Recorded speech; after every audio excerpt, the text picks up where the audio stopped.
think you should.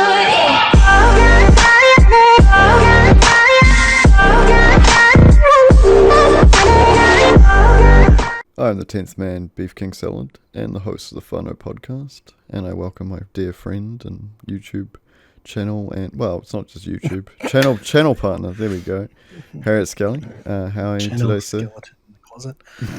I'm pretty good. That's good. Today we're discussing the new era of science fiction that is gracing our presence, mainly via Netflix. Thank you, Netflix. Yeah, you are totally worth the $15 a month, and you will be the death of Sky and every other non-streaming service, and I hope you enjoy your last frantic years ripping off elderly people in rural areas.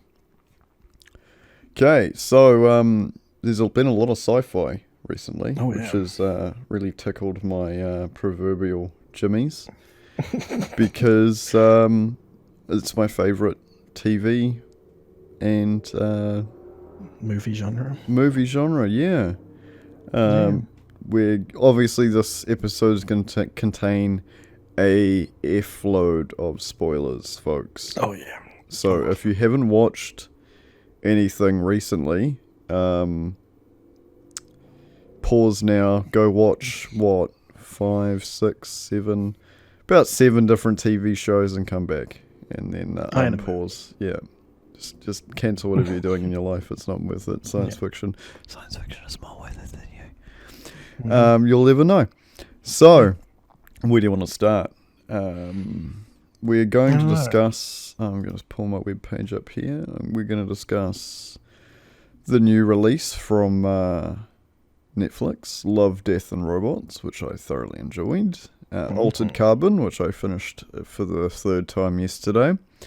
Nice. The Expanse, which has been removed from Netflix, which is confusing. It might be just New Zealand Netflix. I'm not sure. Probably Yeah. just And the first season of Star Trek Discovery, because season 2 hasn't finished. You haven't caught up? Oh, I watched like the last episode yesterday, but you know. Well, we can do it. Come on. All right. Okay. And we're also going to talk about Blade Runner 2049 and 2049. Is it 2049? 2029? I don't know. A number. And Cyberpunk 2077, which obviously isn't out yet, but we're going to speculate. It's 2049, and Blackout was also... I don't know when Blackout came out, what year that was set in, but never mind. Okay, where do you want to start? Let's do the Love, Death, oldest Robots. one. Oh, the oldest one. Yeah, so and we'll work our way Expanse. forward. which will be The Expanse. Okay. Probably, Altered Carbon, and then the movie, and then the rest. Wonderful. Okay, I had not heard about this series until I saw it on Netflix, and I feel bad about that. I don't actually get to read as much because the majority of my reading is now taken up by listening to audiobooks of Game of Thrones, so that's not really reading. There's a few novels on my phone that I haven't finished or #started, which were all reckoned to me by my good friend and close personal friend Adam Savage. Don't look into that, it's not true. 7 Eves and the Third Body Problem. I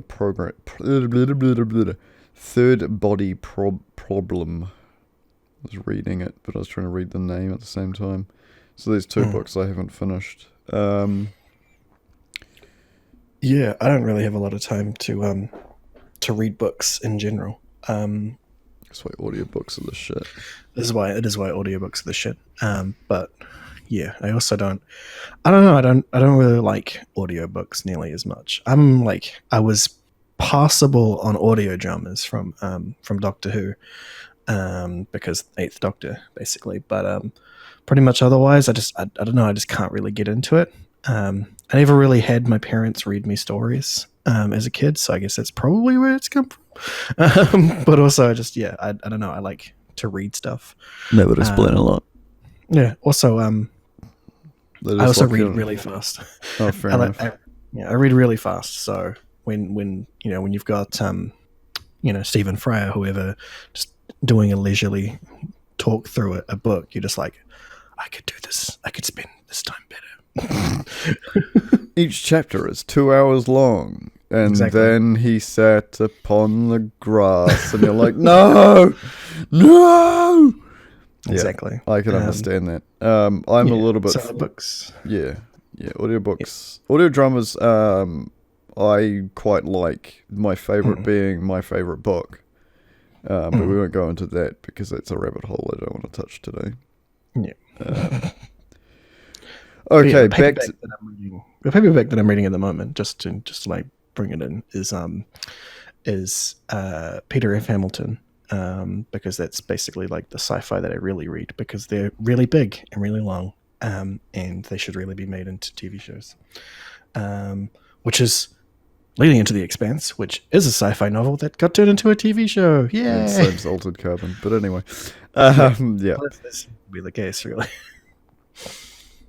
Okay, I thoroughly enjoyed the first season of The Expanse because That's it touched. The only one that I've watched. Oh, because it was on Netflix, and then I was like, okay, well, it wasn't on Netflix the longest time. So I had watched it before it went to Netflix. I watched the first season and I loved it, and then when it finally came to Netflix, the second season was still going, and I'm like, when's the second season coming to Netflix? And then when it finally did, it had been like at least a year or two since it had come out that it was on Netflix, and I'm like, I'm actually kind of not interested at the moment, but it's on Netflix, so I'll just leave it.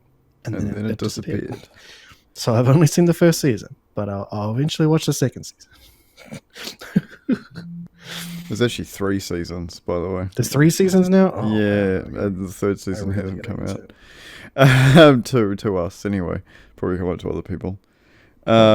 Okay, so the thing that I loved about the universe contained in The Expanse, other than the realism of it, because I think that's what stood out to me when I first watched the first episode and was like, this is fucking amazing, I'm going to watch the rest of it, was the realism.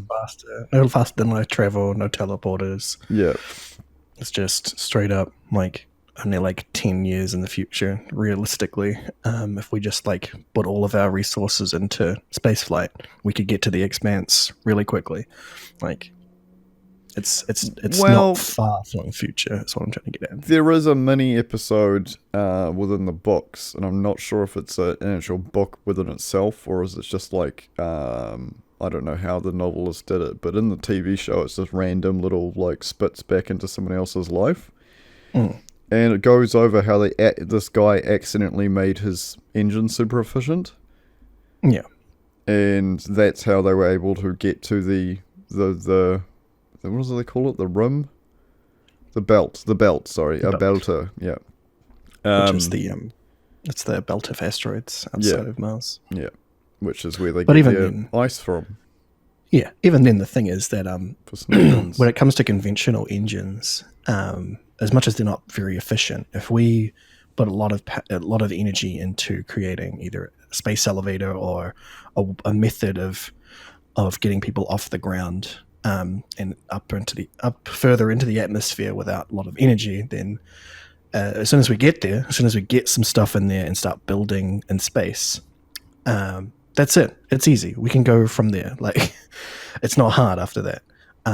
So it is very realistic from the start. Like, the start, you're just like, this is actually pretty good, especially like when they're doing like specialized burns when they're trying to get back from Jupiter, and it's going to take them ages as well. And it's like that's real. That's good stuff. Good science. Yeah, the way they travel is fantastic, because it's not like, set the coordinates to blah blah blah, and then we're there. Then we're there. It's like, cool. So we've got like 14 hours. Yeah, and although they've still shortened it down a little bit, but it's like it's definitely closer to reality than like suddenly being there. Yeah, because there's definitely a lot of waiting in space. Like, it took the original the original space flight to the moon like a week to get there, They were sitting in space for ages. Like, Yeah, just like, oh look, what's outside the window? Black stuff. just more Same as space. usual. That's why there's people are still conducting those tests. I know Russia were doing it for ages, where you just like force someone to sit in a box for 90 days. It's like a replica of the spaceship that they'd be traveling in. They have to sit in it. Russia was doing a really good one where they kept like just a group of people in a box for like 3 months, just with no outside accessibility, only being with each other. And they're like the best and brightest, just trying to nail that like psychology of that. And I like, and basically the experiments going on right now in the ISS as well. There's like 4 or 5 people that are stuck there, literally like surrounded by death. Like the thing that I always liked about that is the tests also run with realism. So if you need to communicate with like Earth, finger brackets there, they actually have a time delay. Yeah. So you'd be like, hey, how's it going? And they'd be like, 8 hours later, and they'd receive it, and then 8 hours later they'd send it back and be like, yeah, I'm fine. Yeah, it's really amusing to me when like people like in the northern hemisphere, like when they do that sort of stuff, especially in Russia, where like these astronauts, like they have to like prep them for this time delay sort of stuff. And I'm just like, if you got a New Zealander to come and be an astronaut, they're already used to that time delay with dealing with you people. So, like, we're constantly having to deal in the future with you guys. So, we're from the future. Deal with it. We're moving on to the show because we're tangenting here. We're talking about the real science, the real science, which is that's really what makes The Expanse, is that they really took it. It's like what like The Martian was trying to be like heralded for, was like the real science sort of stuff. I still haven't watched that movie, mainly because it's fun from a popcorny movie. Like I've watched it, I think 3 times, and every time it's just like it's Matt Damon being Matt Damon. And I mean, it sounds really interesting, but obviously, like it's just him surviving. It's like cool, but with this, there's a lot more stuff going on. And it's just the thing about the being the real science is that it's not like the selling point. It's just the start of what happens in there, and like the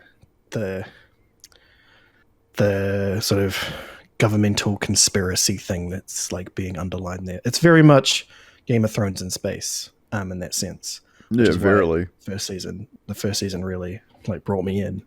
And basically, if New Zealand wasn't a hole for TV shows to fall into, then I would probably still be watching it religiously, like as it came out. It was simply because New Zealand just doesn't get shows properly. That's basically it. Yeah, it's the truth of the matter. The characters in it are all really well developed, and the ones that sort of do a turn halfway through, I found fantastic.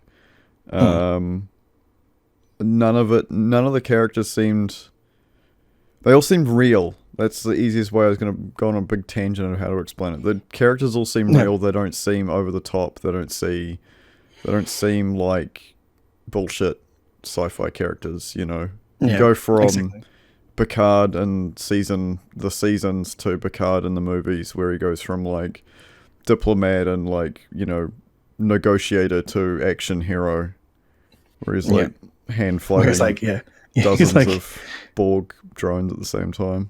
And he was just a negotiator, plus archaeologist. Like that was his deal. Like he was like a brave starship captain, and then suddenly he's just like this great fighter. It's pretty amusing.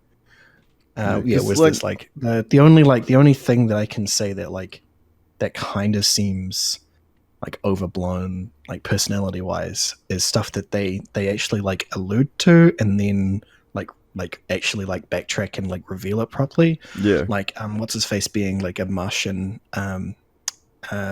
being like part of the Martian military in his previous life sort of stuff. Yeah. Where he knows all the codes and all that sort of stuff, and it's like that gets like kind of alluded to and then it gets explained as well, and it's like that's how you're supposed to do it. You can have some Mary Sue stuff, so long as that Mary Sue then like it's explained why they're they're like necessary for that. And it also makes it exciting, you know, when you're not sure what's happening, and then suddenly they're like secret stuff. Yeah. It's kind of alluded to. It's good. It's good writing. Yeah, it's fantastically done. Without getting into more of it, because I can't remember where season 1 ends and season 2 starts, so anything more I talk about will be season 1 spoilers. kind of ends with the particle destroying the one of the planet's bases. God, stuff. you have no idea. Yeah, I can't remember what it's called. Yeah. And then there's the radiation, and both what's his face and the other what's his face with the hair. But I cannot remember the names.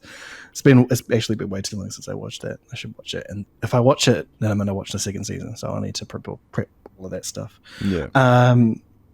Yeah. So they get massively dosed with radiation to save them from being destroyed by the particle. But now they're highly radioactive. That was the end of season 1. I'm pretty sure. Yeah. It was a good time. Yeah. It's a good time. It's pretty exciting. Yeah. Remember the Cant. Hashtag remember the Cant, folks. So that's, to be brutally honest, it's fantastic. If you haven't watched it, go and watch it. Yeah. And it really shows. It's one of the examples. Obviously, Altered Carbon's the next one. Oh no, we're never going to get it. It's on Amazon Prime Video. Wow. I know someone who can get it for us. Anyway, the point is that when you take a book and you adapt it into a TV show, it works pretty well. And they should really do that with a lot more sci-fi. And I'm kind of disappointed that they're going to do a Dune movie. And it should have been a TV show. Yeah. I feel like maybe they could have started with a movie, kind of like Stargate sort of stuff. Do the first book as a movie and then do the rest as shows. But I'm not sure how well that would work out, because I think the first book would work out as a movie, to be perfectly honest. And to be brutally honest, I think you'd get 3 movies out of the first book. Oh yeah, of course. No, but I mean, I'm just talking just to bring everyone up to speed, because there's a whole lot of people who would really be interested in Dune, who are just yeah, I've read the first book 20 times. Come on, we're over this. Yeah. It's the same with how Batman starts as a character. Every single Batman movie. Yeah, it's everyone who's interested in Dune, knows the start. That's all you need. You don't have to kill Batman's parents over and over. You know? Damn it, Rackus. Killing Batman's parents. You wanna die, Mr. and Mrs. Batman's parents? Okay. Yep, no, 100% recommend it. The themes in it are fantastic. Yeah. If you don't live in New Zealand, just do it. There's no reason for you not to. It's actually out on DVD now. Come on, people. If you do live in New Zealand, order it on DVD. Yeah, go into JB Hi-Fi and... If you like sci-fi, if you like Star Trek or Doctor Who or anything that's reminiscent of sci-fi, I'm sure you'll absolutely enjoy it. Yeah. Characters are really good. Especially even if you just like Game of Thrones, honestly. Sure, there's sci-fi elements if you're not if you're really not into science, and really don't care for science fiction at all as a genre, then steer clear, obviously. But if you're on the fence about science fiction and you like Game of Thrones, it's a perfect way to start into science fiction, perfectly honest. That's a good piece of advice there, Harriet Skilly. I'm very proud of you for that. Where do you want to start next? Altered Carbon, Love, Death, Robots? Okay. We're doing time-wise, right? So, Altered Carbon came out before Blade Runner, right? Yes. Blade Runner was last year. 2017 and... No, Altered Carbon came out in 2018. Oh, sick. Okay. Let's do Blade Runner? Let's do Blade Runner. Okay. Best sequel of all time. Yeah, I was always a huge fan of the original movie. I've got a DVD box set collection of different variations of said movie. The director's cut all the way there. 100%. It has to be director's cut. None of that theatrical release bullshit. And you want to see what they saw in movie theaters? It's about half an hour shorter, and you'll leave confused. Fantastic, I'll do that. You really won't understand the ending at all. Yeah. Okay, so following up the anime bridging novel Blackout, Mm-hmm. and then into Blade Runner 2049, you find that a whole bunch of fan theories have been shot to shit. Oh yeah, Because they basically ruined the director's cut as well. Yeah, that's unless you still want to believe that he is a replicant, and and somehow they both replicants and they both make the do. I mean, that could make sense, but it also means how would he survive that long? Yeah, like yep. So confirmed in the movie that she was a replicant, and Deckard wasn't, which in my opinion is bollocks. You get Ryan Gosling coming through as being a replicant police officer with a holographic girlfriend. Yeah. You get Jared Leto playing a godlike creature who's... Honestly, the only thing that I have to say, the only bad thing I have to say about that movie is Jared Leto should not have been in it. That's basically it. Like, if you just cut his character out completely, there's no change whatsoever, and it leaves a lot more to you to decide on what's happening there. He should have just been a voice. It's a very Finn Rose background story that has no consequences as the main story. Exactly. He should have just been a voice over a microphone talking to an angry lady. Yeah, that should have been it. And it would have been like kind of like Darth Vader-y as well. It would have been pretty interesting. Or just appearing in holograms like the Emperor did in exactly like 4. Yeah. Or just him appearing as like those balls that he uses as eyes. Like that could have been way spookier than him being blind and using them. Like it's interesting. There was the moments with him and it are just like, are they filming scenes for a different movie? Like. Yeah, it's very artistical sci-fi stuff, which I enjoy, but it's like it was unnecessary because we've already had the skyline shot, which is all we wanted. Like,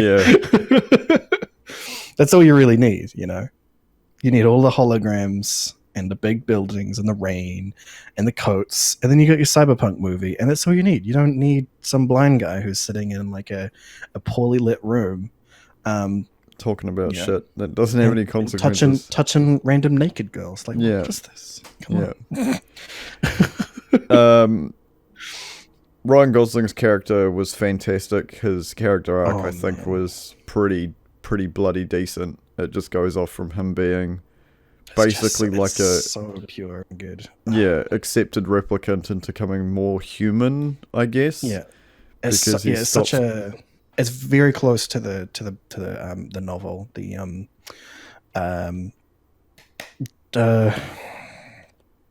actual source material for the first one, the Android's Dream of Electric Sheep. With the idea of being human, all that sort of stuff, and basically stating that like it's really about showing that the replicants are human, and basically we've forced them not to be. And because we're terrified they'll kill us all and take over. Yeah, which is unnecessary because if they're human, then if they're human, then they're human. Like it's crazy. But it's just such a it's such a metaphor for slavery and persecution, and like finding your place in the world as well. Especially with the whole like him like thinking that he's the child as well. Yeah, it's so good. It's so good. And then it gets crushed on him that he's not the child as well. It's just like, And then the big hologram calls him the same name, and he just loses his mind. Yeah. It's so heartbreaking, but also like it's just so good. It's so good. Like, you need to watch it if you haven't seen it already. Like it's a must. Yeah, start from the beginning though. Watch the director's cut of Blade Runner, then watch the Blackout animated novel, then watch Blade Runner 2049, and you'll be where we are going. Oh my god! Yeah, there's so much to unpack in it, and it's such a perfect representation of the cyberpunk genre.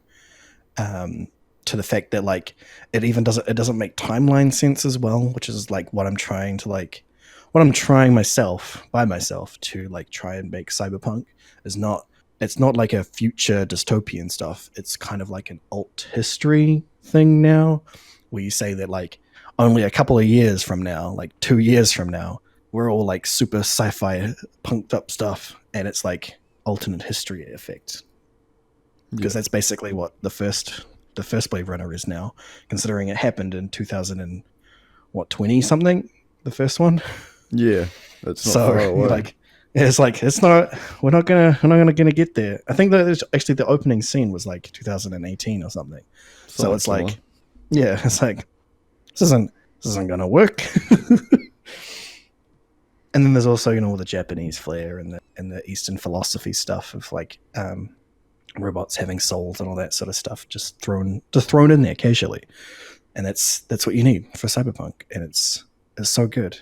And there's just the undertones, the subtext and stuff, just visual medium utilized to its most possible elements happens in sci-fi, because you can't just have a big hologram lady show up and do stuff in other movies. There's no way to do it.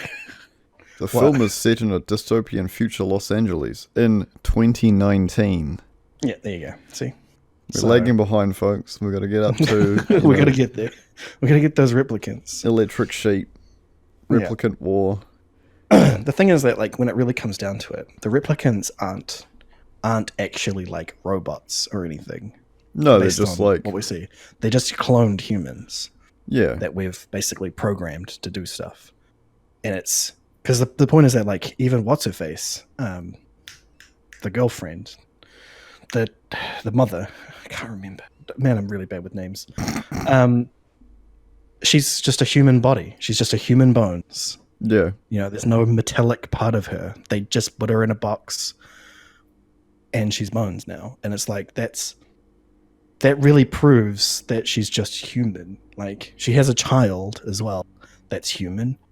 It proves that all the replicants are just humans that have a short lifespan. Yeah, and they've been engineered. Yeah, they've been growing people. And it's such a it's there's so many things, so many underlying things about it. We would have to do a play-by-play to really like get into it, and even then it would never cover everything. We could go through every inch of the movie describing every single scene and the underlying bits and pieces of stuff, but we would not get into every single piece of it. That's just how sci-fi is meant to be, Yeah, it's supposed to be bigger than your comprehension. Yeah, and it's meant to make you think. It's not a sci-fi if it doesn't make you think about how life is right now and how it could be. And cyberpunk does that especially well, especially ones that are basically based in our time but with future tech. Yeah. So it's perfect. It's a perfect movie. I just want to touch on one thing here. Talking of recent movies and terrible traffic outside my damn house. Ghost in the Shell, the live action movie with Scarlett Johansson, was fucking terrible. It's fucking terrible. As a person who's loved the original movie, loved the second movie, really enjoyed Stolid's Standalone Complex 2 and Standalone Complex 3. Mm-hmm. I've watched some of Arise, but I don't like the animation style, if that makes sense. Yeah. And then to have this Hollywood, which was filmed in Wellington. It's filmed in the literal city we live in. Yeah. Some of it was. Most of it was. The outside stuff, they just like sci-fi'd it up. Yeah. The thing that we've got the best mocap in the world. Yay, well done, Weta. Everything about it was terrible. Everything about it was terrible. They literally ripped off scenes. Mm-hmm.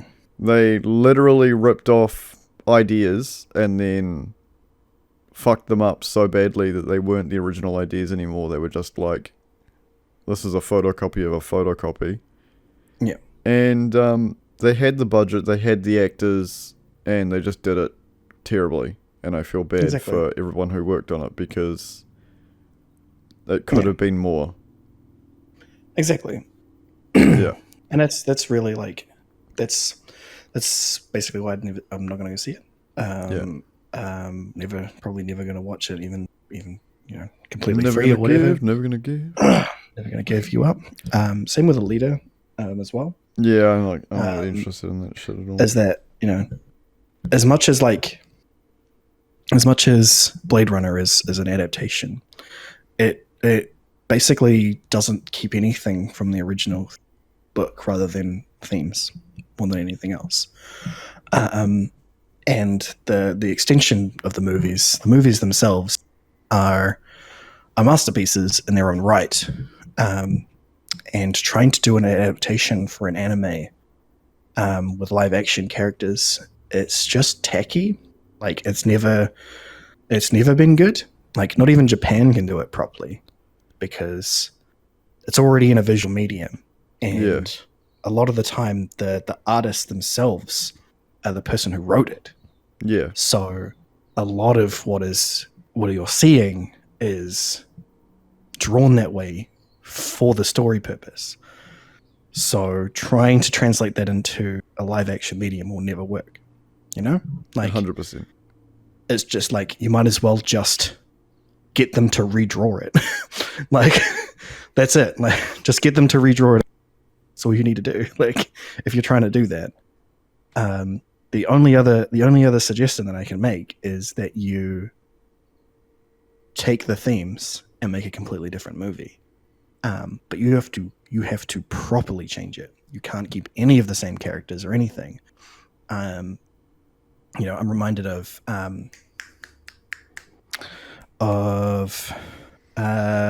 motorcycle anime Akira. Akira's movie is almost completely different from the anime. It's barely resembles it. Yeah. And that's it. That's how the movie should have been. And it's fantastic. It's a fantastic movie.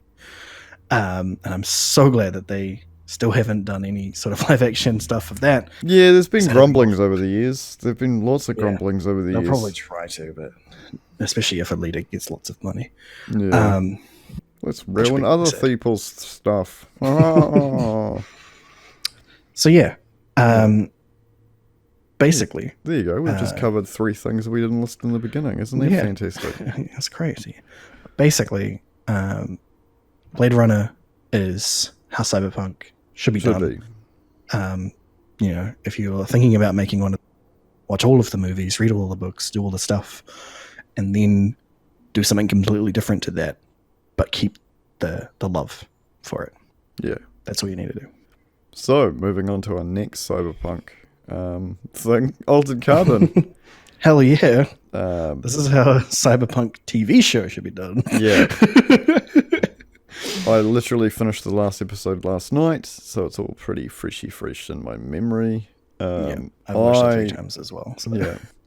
I thoroughly love this TV show. I'm trying to find the audiobook for Takeshi Kovacs, which I think is the first book, which is based around the last Envoy. The Envoy were not even super soldiers. They were just soldiers that were designed to manipulate. They were basically just people who had trained their mind. Yeah, to manipulate other people for their goal. Kind of. They're like guerrilla warfare, psychological. Like they've learned all the psychological tactics for a terrorist cell, effectively. Yeah. But for a supposedly positive reason. And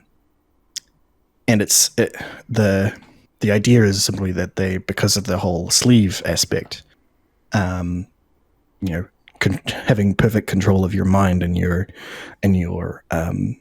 subconscious, you can use anybody you step into's abilities more than they could possibly do. He doesn't really get super soldier status until, he's only really a super soldier because the government basically give him all of the requirements for that. His body basically gets turned into a super soldier to start with, but his sister does not, and she's still a badass. So, So the basic plot is that humans found a long dead race, and then they were able to develop a technology they refer to as stacks, which is basically your brain is in a disc in the back of your neck. And the only way to actually die is if your stack, your digital hard drive gets destroyed. Yeah. So basically, but even then, there are some people who back that up in a way as well, which allows them to remain even past that. Not necessarily, if depending on your theological beliefs are, but from the point of backup that they are returned as well. Yeah. So the themes of it are basically the super rich get to do whatever the hell they want, and that's true. Yep. And pretty much it's like a giant, really, really dark subplot of like what they're getting up to, and it follows Takeshi Kovacs has been brought back from 250 years to the future of his future, where it's basically like, hey, you're a cool thing, want to do some stuff? And then it's also like it's also like kind of like death in heaven kind of stuff as well. Yeah, there's a lot of religious tones behind it. There's a whole lot of religious tones and themes. Where this super rich guy got killed, got his stack blown out, but he got his backup restored, but obviously before the time that he died, so he doesn't remember basically what caused him to be dead or who did it or whatever. So he brings in Takeshi to be like, hey, you're the best detective in the universe, and I own you now, so can you find out how I died? And he's like, no, I kind of hate you. I went to a war. All my friends died, so people wouldn't exist. Yeah, kind of goes against all of my stuff. The thing about the show is that you don't kind of really realize that until like the second watch, basically, or until like most of the way through the show, when you actually fully understand the ideal set that the envoys had. So it's kind of interesting to see the reaction. You kind of just think that he's being a bit of a butt to start with, but then you realize he's not actually a butt. Like, he's actually a cool guy. But then you also kind of, on the third watch, this is why we've watched it several times, you start to realize that her ideas behind fixing this issue are completely wrong. Basically. She wants to stop people from living forever, and she's the reason that people do. She's the one who discovered. She's the one who discovered the stacks capabilities, developed their abilities, and is basically the reason why everyone can live forever. And she's basically like, I think this is a bad idea. Actually, everyone should die now. Yeah, I'm gonna make a virus that makes it so that everyone die after 100 years. So there's a whole lot of problems with that. Obviously, the one is that there's a lot of people who want to live forever. They'll work it out in within 100 years how to fix that. So probably not really that big of an issue. Two, it still doesn't solve the issue. Like, the issue is that the rich will consistently push people down, right? Forcing everybody to live for 100 years. That's not really like... It doesn't really help people, No, it doesn't really solve the problem, because it just means that within those 100 years, be rich people. Considering right now, there are people out, right now, in this day and age, like the longest lifespan is like 87 years on average. So, sure, you get like 20 extra years out of that, but it's still the same problem. Like, we still have... 1% of the population holding 50% of the world. So it's not a solution. But I like the idea. Yeah. That whole, like, they are trying to solve the issue of the wealth, but it's not, it just wasn't a perfect solution. Wealth causing immortality, and then immoral behavior because of immortality. Exactly. Where realistically, being immortal doesn't make you immoral. These people, especially rich people, will be immoral regardless of how long they live. Yeah. So it's very, very much not the solution, but it's still an interesting plot line. And it's very powerful message for a terrorist cell to believe in, isn't it? Yeah. So it's very realistic that in the event that we do ever get immortality in that fashion, there will undoubtedly be terrorist organizations that want to stop that from being the case. Which is crazy when you really think about it. Like, imagine that we get rid of death, and there's just like hundreds of people who are like, "We wanted to come back. We want to die." Like, I'm sure, like, fair enough. If you want yourself to die, like, go right ahead, do your own adventure, like, sort of stuff. But don't force that on people. You don't need to force that if we don't have to. It's crazy. The visuals in the show are fantastic. The acting, despite what that random guy's feelings, random guy's feelings about the actor. What's his name? Hang on, I have to look it up. I was just on the guy who plays Takeshi Kovacs. Yeah, Joel Kinnaman that plays his white persona. Is actually fantastic in this. Because he didn't like him because he played Alex Murphy. Was that what the issue was? He played some person in some other show, and apparently he was a bad actor in it. And Rick Flag and Suicide Squad as well. That's the only two. That's the only two things I can see. He was in House of Cards. I don't remember him in House of Cards at all. Neither, but like, I'm not going to watch Suicide Squad, and I'm probably not going to watch these other shows anyway. Yeah, RoboCop was really bad, and I like Suicide Squad. So. Okay. Anyway, moving on. We won't talk about that. He's a perfectly fine actor in this. If there's any part of his non-acting, then it's simply that his own personality is perfect for Takeshi, because it really works. There's some really interesting character dynamics that also play off really well, like him and Detective. We'll take it. Just perfect. It's a really good character play off each other, and also his dialogues with the rich guy are fantastic as well. Bancroft. Bancroft. They have some really good dialogue, especially when it comes to his God talks, when he's talking about how, like, because he's an immortal now, he's a god, and like Kovacs is like, "What? You're crazy." And he's like, "Well, what else would you call me?" It's like, not a god, probs. Like, just a rich dickhead. Yeah, basically. And it's such a, basically by the end, it's such a twisted theme, that he thinks that he's immutable, he's totally pure, and he's got a moral line and stuff. And it's like, you're still human. Yeah. And that's really where it comes down, is that being human means sometimes things happen and you make mistakes. So whether you have a line or not, especially when your line is just not killing, like if you like beating up people while you're having sex, you're probably eventually one day going to kill them. Like, come on. It also really amuses me that the idea is that because they've lived for thousands of years, they get so bored by stuff that they just want to like punch and fuck. And I'm like, yeah, that sorts out the dudes, but what about the women? Like, they probably still don't want to do that. So what are they doing in their spare time? Yeah.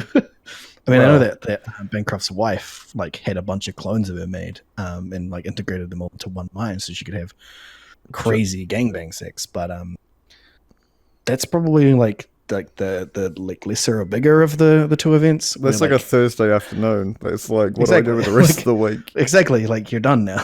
You've got so much more time on your hands. Especially when you're like immortal. You can't.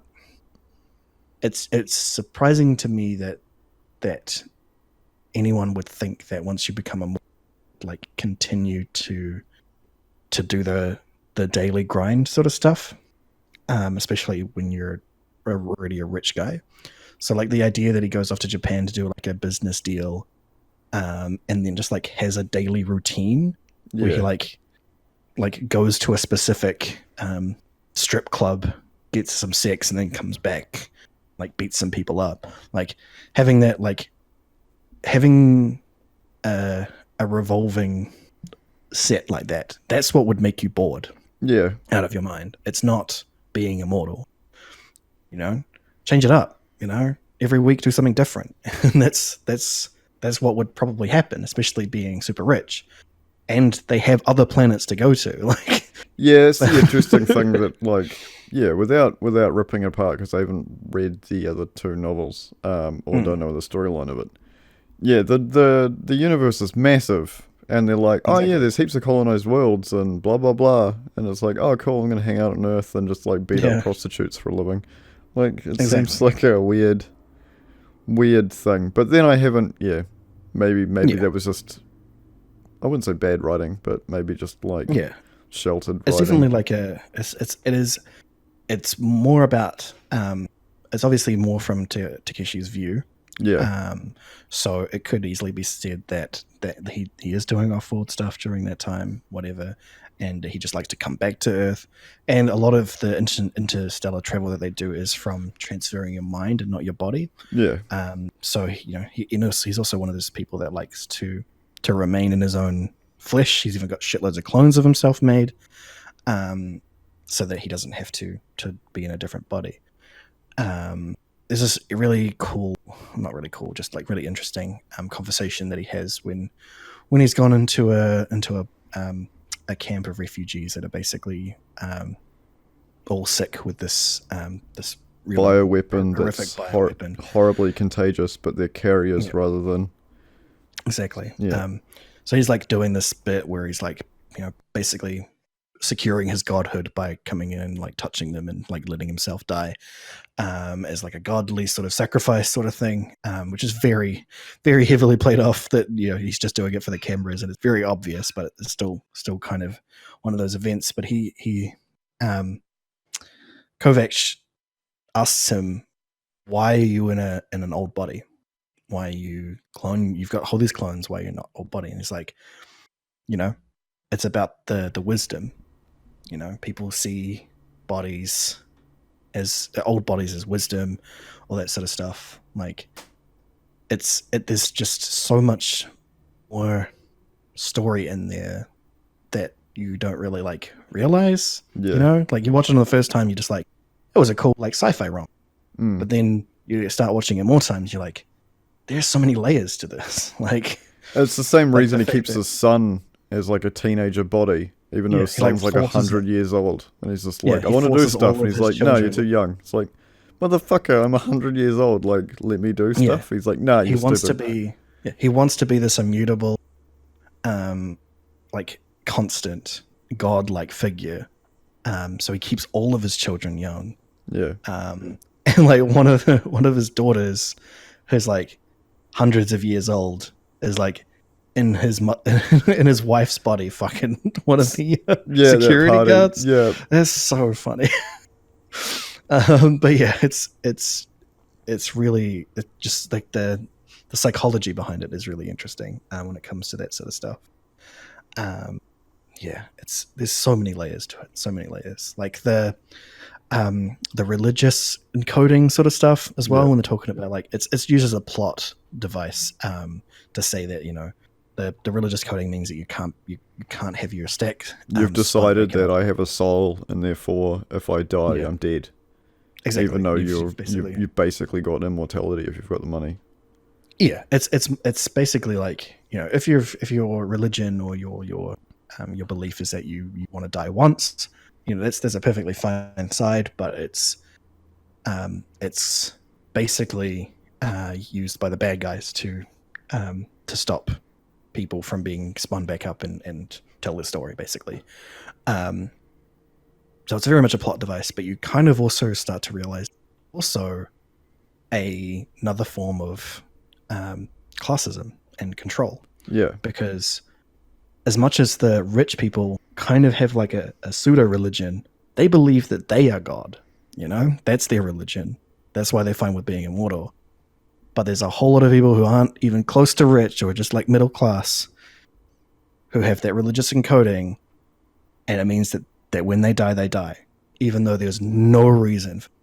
I think in the first, 20 minutes of the first episode, there's a really dark sequence where this family's waiting for their daughter who's died, and they're putting her in a new body, and she comes back as like an elderly lady, and they're like, what the fuck?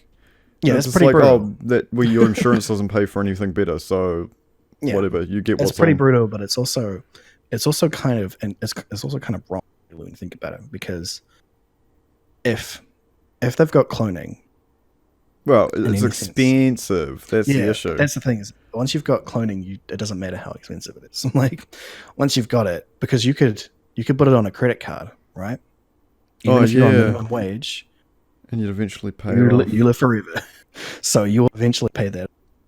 So can I just financial reasoning? Can I? I'm going to segue here. The movie with Justin Timberlake that was recent in time is very similar to that concept, where you're constantly paying off debt, which is your life. Yeah, absolutely. So it's very much would it be more dystopian? Absolutely. For you to, like, if you die, you have to like get a new body, but you pay it from your credit card, so you're consistently paying off debt for like eternity or whatever. It's definitely down that vein, but it's absolutely a reality. Like, and it would have made it even more dystopian, is her coming out as whatever she wanted to be, but then you see like a thing come up to show what her debt is now as a child. Yeah. To show that she's like billions of dollars in debt as an 8-year-old kid. That's got a lot more weight on it than her just being like. I feel like that would kind of freak people out, especially the parents seeing that as well. They'll be like, "Oh my god, she's never going to be able to pay this off. Like, she's gonna have bad credit forever." Yeah. Well, and you can either be that or dead. Like, and like the security guy's like, it's either you're stuck on ice forever. It's like, wow, that's that's a lot more than just being like, she's an old lady. Like, you could get over that. They will get over that eventually, especially living in, like, there's, especially later on when you realize that, like, when Kovacs goes into a strip club and pretends that he's been cross-sleeved into a woman's body who's investigating the murder of her daughter or disappearance of her daughter. Yeah, it's so you realize that as much as like familial ties, there'll be like that initial, like, you're not the person I recognize. But if you actually do like have a relationship with the person, it doesn't matter. You know? Especially like the man-on-man action when she does actually get cross-sleeved. And like as soon as she sees him, she like wants to get on it immediately, and he's like, whoa, and she's like, it's me, I'm the dude, and he's like, oh, and then later they reconcile that, and it's fine. And then when she goes into virtual to talk to her crazy daughter, even though she's for some reason decided to be a dude in virtual, probably a poor choice. Even then, her daughter recognizes her immediately because it's virtual. It's like that's the point, is that it doesn't matter, and it's only used as very much a shock value at the beginning, which is fine. It's the pilot. You do that, but I also kind of feel like if they'd done it with money, people can understand that like immediately, and it's like way more shocking to be like, you're in debt now forever. You will never have the rich life that everyone else has, especially those people in the clouds. But another thing that points out to being like angels, well, like god-like creatures. Exactly. There's so many under. It's really good. Fantastic. If you haven't already. I'm gonna continue trying to find an audio book for the three books that are in that series. Sorry, bloody hell. Okay, moving on to Discovery. the new Star Oh, Trek yeah. show, which, despite the criticism from hardcore Star Trek fans, and the haters of the J.J. Abrams movies, there is a lot of crossover between the J.J. Abrams movies, like the technology. Even okay, so for people who haven't seen it, may have seen other Star Treks, it is set in between Enterprise and Star Trek. Because it has some of the characters from Star Trek, as in Spock, Pike, those characters. It is actually kind of, it's the second season certainly is between the pilot, the original pilot with Christopher Pike, and the original series. Yeah.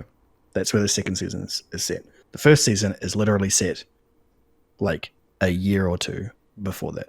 Like, yeah. Done. That's it. It's literally right there as original series is starting. So it's very interesting that they've got all this tech, but they try desperately. They have done some real loving to this show to make it try to be kind of canon with all of its visuals and technology. Yeah, it's hard work. It's hard. It is, but it's really nicely done. Like in the second season specifically, when Christopher Pike shows up, and he's wearing the old school uniform. The old school uniform, and he says, "This is the new uniform." Yeah, you know, he's very clearly stating the original series still counts. This is canon. It's really nice, and he's even talking about how like they should stop using holograms and they should stop view screens. And it's like, yes, that's it. They're doing that. When there's like a casual mention and like and you don't really notice it to start with, that the Klingons have started having hair now. Yeah, and makes a very clear statement that Klingons are growing their hair back on thing now after the war, and it's like that's the problem that we had before, is that they were old. So perfect. It's so there's so much love to make that. Like the first season absolutely is just packed full of that love. Like to the fact that they were mentioning they literally went into the bad universe, like with the Terrans. Yes, that's cherry picking of great stuff from the show, like not only from the original series but also from Enterprise. Like they even mention literal stuff from the Enterprise, the fact that the Kelvin was there. I'm like, yes I actually kind of liked that series. No, it was really well done. For the people who aren't Star Trek fans, it would be a good way to start. Absolutely, because Enterprise to me is too. It's really cut and paste of like every other. Like they were obviously, I think.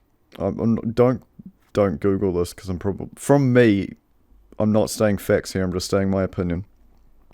It felt like a love of the original stuff versus like a new TV show. Every episode's beginning is unless it's like part of the storyline to continue the story on, feels like an original episode. Like, we beamed into a planet. Oh, we're going to hide the fact we're aliens. Why? I don't know. We're just going to do it. Because of the Prime Directive. Yeah, but they don't even have the Prime Directive. Yeah, they call it the First Standing Order. Yeah. Just don't fuck up other people's entire planets. Yeah, don't fuck up their entire evolution. Please don't do that. Yeah, it's very much a love for the original series, but it's also it takes so much from the future stuff as well. Yeah, it's really pulling in a lot of cool stuff. And it's also taken a completely different turn from where Enterprise and even just pretty much all of the pretty much all of the series, bar Voyager, Deep Space Nine, and like the end of the Next Generation, had all basically been like Monster of the Week sort of episodes. Yeah, right? Like really standalone sort of stuff with like underlying philosophical ideas, arc and philosophical stuff that like continued to within the series. Like there was never really like a full arc except for like later episodes of Next Generation where there was actually some arcs happening there. Voyager obviously had the entire arc of get back to the Alpha Quadrant, so that worked. And the Deep Space Nine had some really good arcs as well. But Enterprise itself, not really, other than like the time travel and the time person coming back to save the thing. Time travel really gets kind of overused, to be perfectly honest. But it's Star Trek. What are you going to do? Yeah. And then there was the attempts to restart the arc with the logic extremist sort of stuff, which is then but right into Discovery. They're like logic extremists. Let's allude to that, and I'm like, yes, that's what we want. Have some canon, and throw in a good story, and that's it. That's all you needed. That's good. And that's basically like the only reason that I had originally kind of been angry about it was because the Klingons didn't look like Klingons, and they had a kind of different language. And I'm like, you're ruining the canon. Don't do that. And then I realized, oh no, they aren't ruining the canon. They just had some weird ideas. Yeah. And then you love it. Yeah. That was the only problem that was going to be there. Like, there you go. It's a good show. It's a fantastic show. I really hope it gets renewed for another season. Absolutely. Otherwise, I want at least 5 seasons of the show before they run out of ideas. Oh yeah, they got plenty.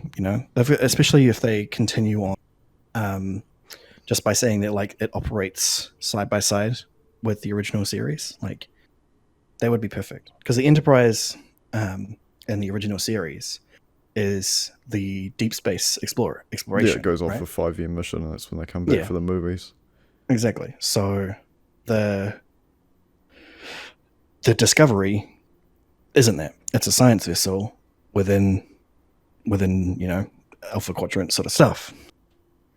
It can continue doing a whole bunch of cool stuff while Enterprise is off doing whatever, and there's no overlap there. You don't need to worry about like what was the Enterprise doing during. You don't need to worry about it because it wasn't even close. Like, Spock needs to just go back to the Enterprise, and then it's done because Pike never goes back. No, I look forward to every Friday and being like, yay, next episode. And then it's like, fuck, now I have to wait 7 more days for the next episode. Yeah, I'm really glad that I held off starting it. Because then I just had a whole lot of episodes to watch. And I was yeah, I think I did the exact same thing. I think I watched like the first 3 episodes and was just like, this is frustrating. Yeah, but then I finished last week.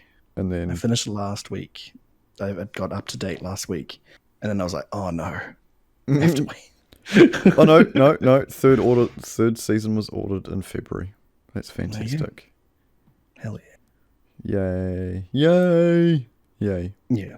I'm really glad that they've like succeeded perfectly, like very well in bringing it back.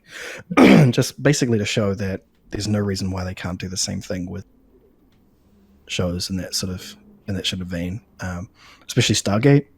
Like, there's no reason why they can't bring back Stargate to another, do like a reboot or a post Atlantis, or even just do the rest of universe. Like, don't even get me started about that shit. That pisses me off so badly. Yeah, it really does. Fuck whoever cancelled that. Fuck you. If you cancelled that, fuck you. It had so much potential to be such a great TV show, and it was so real because that's the kind of sci-fi I really enjoy. And that goes back to, I'm just going to go back to Expanse. I'm going to touch on an older sci-fi show which I loved in my teens, which is Farscape.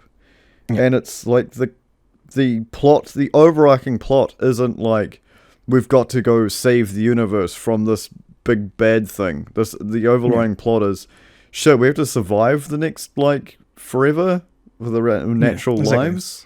It's just a survival thing, like, it's like, it's just like Firefly, where it's like, it's not world-saving sci-fi, it's them, their lives, their stuff. Like, kind of also like Battlestar Galactica as well. Like the new series are as well. They're not trying to save the universe. They're just trying to survive the Cylons. Yeah, they're trying to get It's from very much one that. place to another, and they constantly keep getting attacked. Exactly. It's very a journey sort of stuff, and it really works for TV show sci-fi. 100%. And that's very much why like the first season of Discovery also really worked, was because of the whole survival element of it. Yeah, exactly.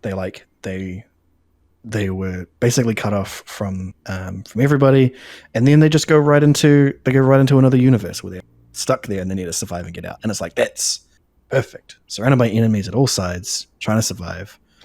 And that's also like later episodes of the Voyager as well. You know, finally in Borg space. Yeah.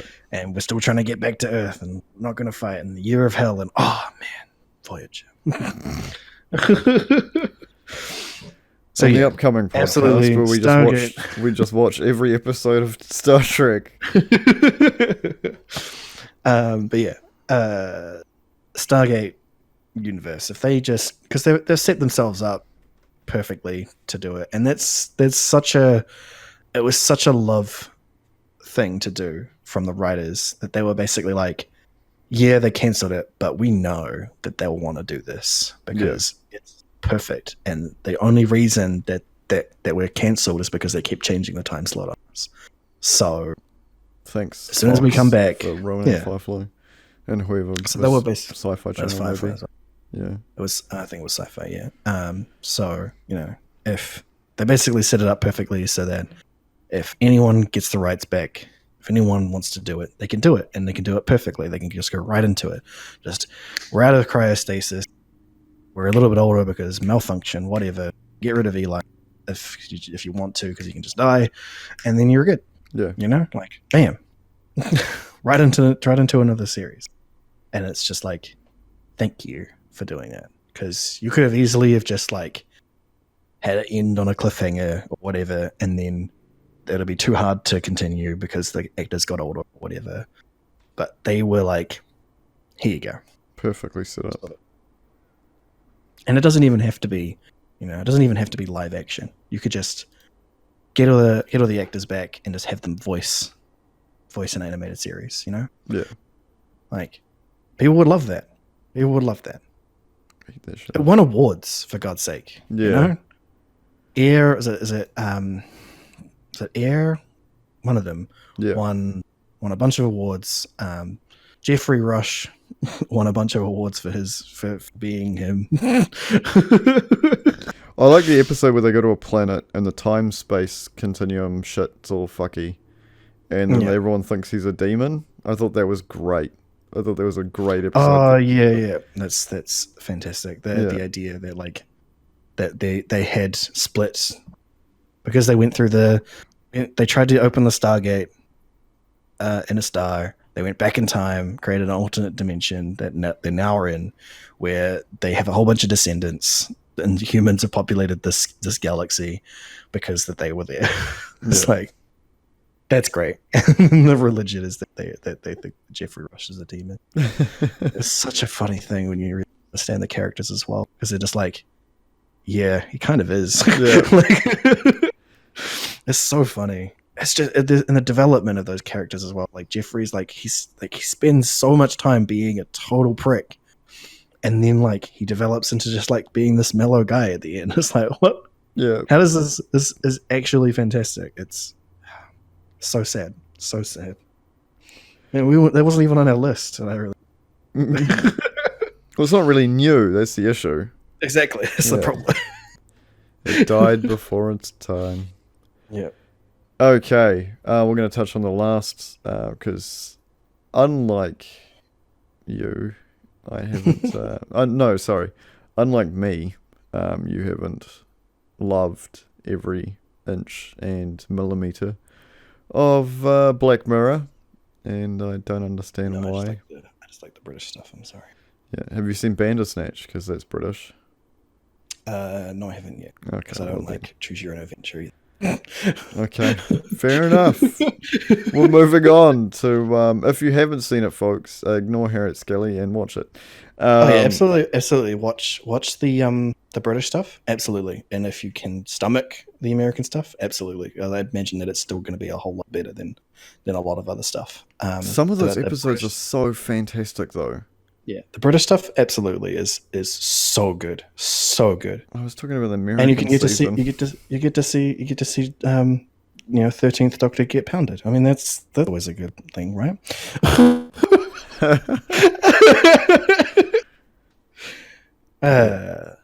British television. Anyway, so moving on to Love, Death, Robots, a TV show that was was released in just this month, actually. Yeah, it was like a stealth release. It wasn't really. Yeah, it was like a trailer, and then it was out, and I was like, "Holy shit!"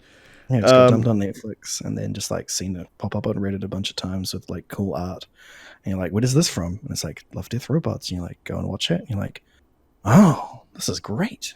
Yeah, so the episodes are less than 20 minutes each. Some of them are really long. I'm looking through. I say really long. They're like comparatively really long. Yeah, you're like chilling watching one of them, and it's up in 20 minutes, and then the next one is like almost like 40 minutes long. You're like, wow, this is really long. No, the longest one I'm looking here is 17 minutes. Really? I swear there was one of them that felt like it was really long. Wow, there's just a lot in there. Like I hadn't just like watched the time of them. Just like I guess that 17-minute one was just like it was packed full of good stuff, because that's basically it. Is that like there's so much when you're looking at these ones that are just like really short, have nothing happening. In that sense, like there's so they're doing the story, but there's just the story that they're playing through was really short. Like the 3 robots one, it's really short because it's very linear. But then there's these other ones that just like they have a lot of stuff happening, so it feels like it's really long. Oh, when the yogurt took over was only 6 minutes long. Yeah, that one's pretty short. It doesn't have a lot going on. Come on. Yeah, yogurt takes over the earth. I watched the heavy metal movies, which is what this is sort of based around. Heavy metal movies. There was a comic book. I don't know much about it other than it was like animated sort of smut ultraviolence. Hell yeah. The movies, where are they?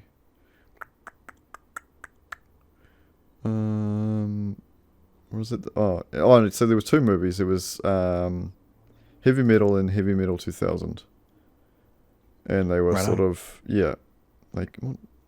I'm gonna get. Oh, it did come out in 2000. I was just like, oh, is that gonna come out in 2000? So it's a very similar concept. They're all sort of short little. Yeah, it's basically like a short story, sci-fi anthology, like as in like a novel, but just with visual mediums. And a lot of them are animated. Well, all of them are animated except one that's mostly animated, or kind of animated. Yeah. And weird picks for actors. Yeah. I mean, they were good actors. It's just really funny seeing them both there. I'm like, this is actually kind of high profile. Like, it's pretty amazing. Not like really high profile. It's not like Brad Pitt and Angelina Jolie or anything, but I'm like, they're still like, pretty well-known actors that just like show up randomly in an anthology, and that's pretty cool. Yeah. And then they have this really, it's very, the funny thing about it is that it's very like Scott Pilgrim kind of humor. Yeah. And it's Ramona, and I'm like, what? It's really interesting. Topher Grace, that's his name. Let's get his damn name. It's Venom. What are you talking about? That movie didn't happen, even though it's canon into the Spider-Verse. Into the Spider-Verse. Really. It's not, the Venom movie isn't canon within that. No, but Topher Grace played Venom. Yeah.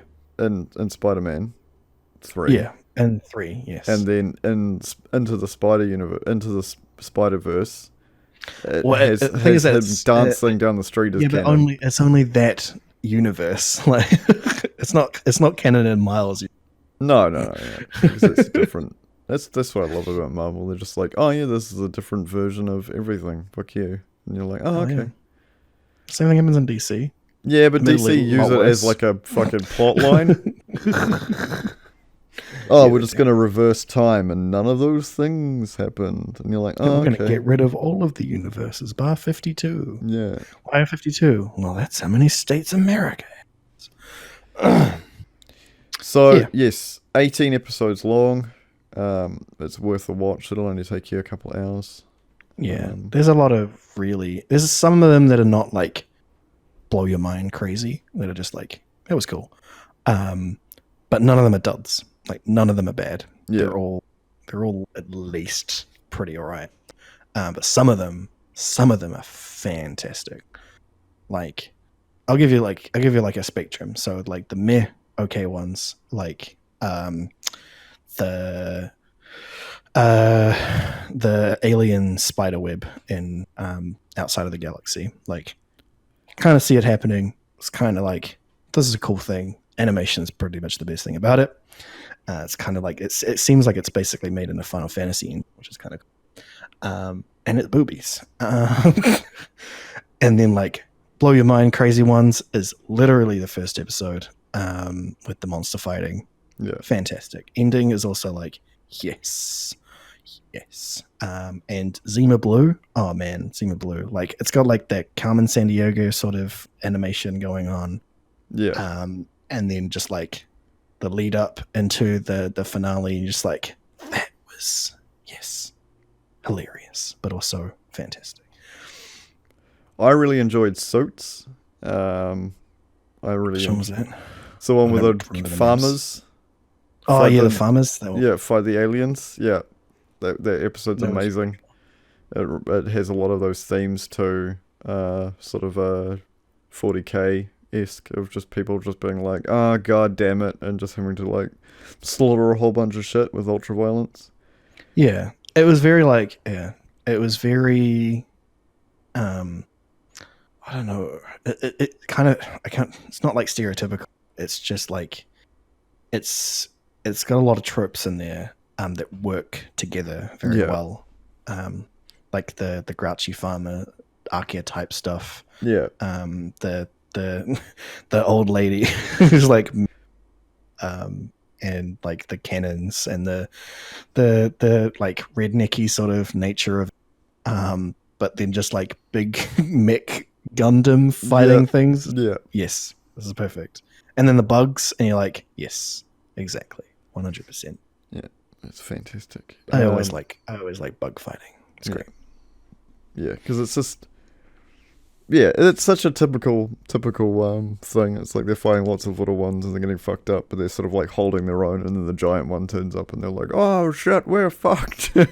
Yeah. And then they survive, and then like, yeah, I won't spoil it, but it's good. Yeah, no, fantastic. I hope it does really well, and then I hope I continue doing it. I hope they just continue on doing it. It's very much like kind of like Mystery Science Theater, but not as like confined by that. Basically, like, as they've taken it on their own to do that, and I really hope that they do continue doing stuff like that. Just getting in a bunch of cool writers to just whack out a bunch of really short cool animators. Don't like and cool animators. Obviously, some of the episodes are fucking amazingly done. Like better than anything I can mention from, I was going to say AAA developers, but that's not really the right word. I think I've been saying this since I saw Spirits Within, the Final Fantasy movie that starred a whole bunch of actors, really high cast actors, and then they had a freak out because they were terrified that they would lose who they were, because you could just genetically, just scan someone's face and you could just use them forever. That's so funny. There's been a little bit of that, because obviously I don't think... never been that good. Like, yeah. Even the best mocap in the world, they still can't do it. Like, they can get your like expressions, but it still looks really funny. Exactly. As soon as you try to get close to human faces, It's never, even if you get the face perfectly, you get all of the points on the face, you make it indistinguishable normally from a human face. The issue is that there is almost no way currently to make skin look right. Yeah. There's no way to do it. No way in hell anybody could say, no, Tarkin and Princess Leia in Rogue One, which in my opinion is still the second best Star Wars movie. Feel free to comment below and say, no, you're fucking wrong. The second best one is 3. And I will come to your house and disgusting. Yeah, exactly. The thing is, even Tarkin and Leia, they still they keep you at a distance from those people because if they got close, you would instantly recognize that that's not skin. Yeah. And that's just it. There's no good way of doing that because it's not, it's not a simple material. Skin is cells and cells and cells, and we've got pores and different oils and different moistures, and we've got hair, and we've got a lot of stuff going on. Yeah. So trying to make that work just graphically, never. Maybe at one point they might be able to make an android that's got like human-esque skin and then put them in replacement of people in acting. But I think once we reach that point, I think I'm okay with that. Yeah. Because there are some actors who really could have been replaced with an android. And there's some actors who appear to be androids already. Exactly. Talk about you, fucking Anakin, fuckface.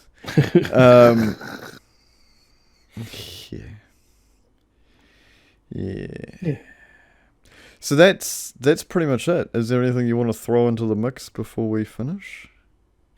No, that's really it. Just if you haven't watched any of the stuff, absolutely do it. Especially if you're not like real interested in like starting a whole series. I know how much time I have for that sort of stuff. Then Love, Death, Robots is perfect because you don't have to sit and watch an episode. And then that's same thing with Black Mirror, because then you've got one self-contained episode. Obviously, Black Mirror episodes are a bit longer. Not terribly long, obviously, but same sort of deal. It's nice little bite-sized stuff. And the Love, Death, Robots stuff, especially because it's the max length of one is 17 minutes. You could easily watch one on your lunch break. If you have Netflix on your phone and free Wi-Fi at work. The thing is, you can download stuff. Yeah, if you've got Netflix on your phone, you can download it to your phone. So why not? No reason not to. Yeah, 100%. 10 out of 10. Yeah. That's been this week's, whenever the weeks come out. I might just like do this one today and just upload it. Because, still waiting on intros, but never mind. Don't think we'll do intros anymore because it seems to be too much hard work for that random guy. Well, we don't have to do like crazy intros, just talk about stuff. Yeah. The intro's fine. We didn't do it in Hooskosh. We don't need to do it now. What I wanted was interlude stuff. But, we're just doing 2-hour-long podcasts and stuff. Yeah, this has only been an hour and 20 minutes, so it doesn't really matter. Oh, this you could watch this on your lunch break. And if you've got an hour and 20 minutes. Well, no, when we truncate silence and blah, blah, blah. Yeah. Well, I technically get 90 minutes of break at work, but I spend that time sitting outside. Yeah, exactly. Fogging motherfuckers. Anyway, thank you for joining us, and watch more science fiction. Do it. Now. Right now. Yeah, stop watching this. Go to sleep.